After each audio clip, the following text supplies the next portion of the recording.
Okay folks, here we are again, doing a bit more on the rocket, and what we're going to do today is a few mods to get it ready to run.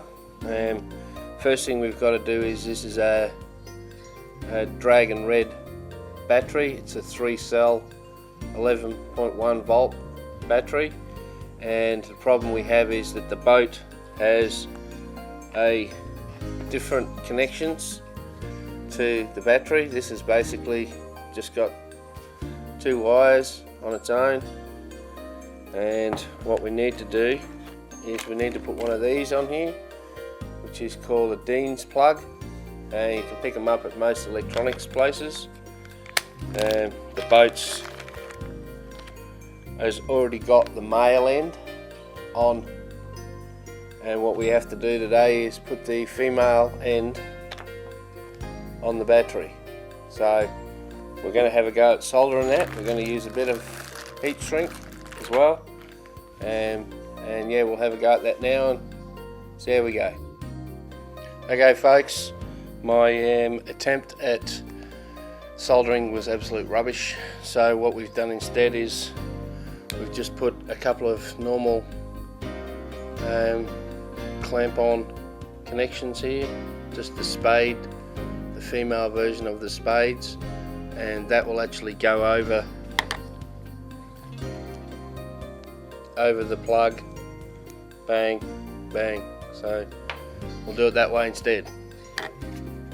Okay, we've got the battery connected and everything appears to be working. We got revs, we got steering, so that's working all right. You will get a beep when you put these on. You will get a beep that tells you that you are connected to a receiver or transmitter. Otherwise you will get a tone that continuously sounds if you turn this off. When we turn this off, we should have got a tone. That's basically telling you that you don't have a transmitter. So we turn that on, and that beeps tells us that we are connected up to a transmitter, so it's all good. What we're going to do next is we're going to silicon up all these places where the nuts and bolts go through the hull and through the transom here. We're going to silicon them up. We're just basically trying to, as you can see in there, all those little nuts, we're just trying to seal them up to try and get as least amount of water as possible in the boat. And because we are going to we're going to run these in salt water, so obviously, you know, pretty corrosive. So we're just going to get some silicone and probably nip them all up, and then whack a blob of silicone on the inside here so that no water can come through. Righto, so what we've done is we've gone through and tightened up all the bolts underneath the back on the transom, and they're all nice and tight now, so we know they should be there to stay. And what we're going to do now is we're just going to seal them all up with a bit of silicone. It's just an all clear general purpose silicone that works pretty well in water. I've used it before. So yeah, we'll just go through and put a blob on all the, and we'll do it on the inside so that you can't really see it, it's a bit tidier. Yep, and we'll come back shortly.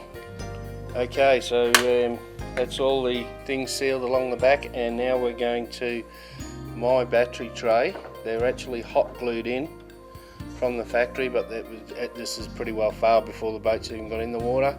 So what we're going to do is, I've just got some Velcro here, and I'm basically going to Velcro the battery tray into the bottom of the boat, and it makes it removable as well, so it's easy to get the battery in and out. So I think that will work just as well. There's my tray. It's now Velcroed in, and it actually pulls out quite easy, so you can pull it out and fix it back in. So yeah, that should work well. Now we've just got to attach the battery to the tray. For attaching the battery to the tray. We're going to use Velcro again, whereas we use sticky side Velcro for the attaching the tray to the boat to attach the battery to the tray. We're going to use this Velcro, which is basically double-sided. It'll just stick to itself, so that way we'll just put the battery in and wrap the Velcro around, and we should be able to get nice and easy access in and out. So there we have it.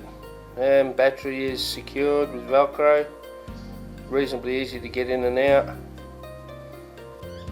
Okay, the next step is, now that we have the battery all secured, is lucky last I think, is going to be we're going to put some flotation in it, mainly so if we have any issues and it does take on water, it ain't going to the bottom. I'm not going to blow 250 bucks.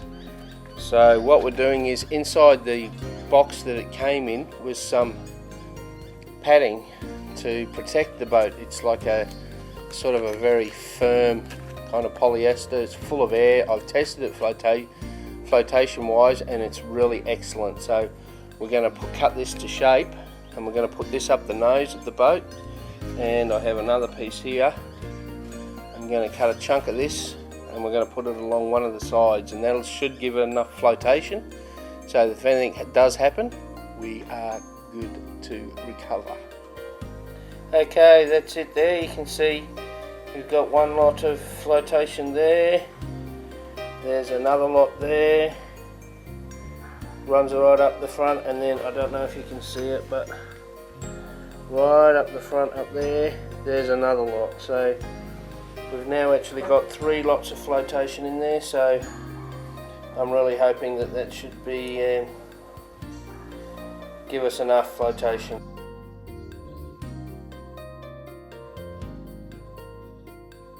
This is it, first test in the pool. It's just about quarter throttle. We don't want to go too crazy. Righto, Jakey, spin around, we'll give her another shot.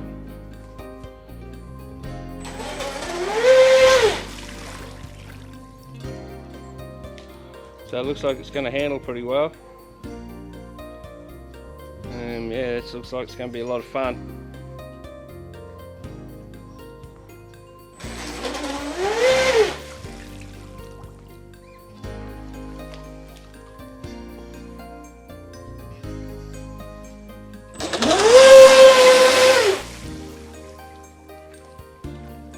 Looked like she was nearly starting to really get going there.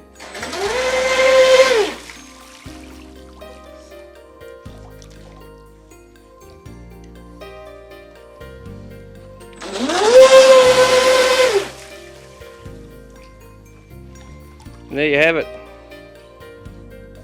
After the initial run, we did find we had a small issue, that the boat was actually taking on water, which isn't good.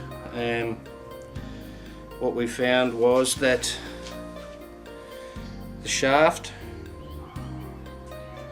where the shaft goes, if you can have a look up here, where the shaft goes into the boat here, it basically was leaking, and there was seemed to be taking water. I just set it in the water and I could see it coming in through the bottom of the boat here.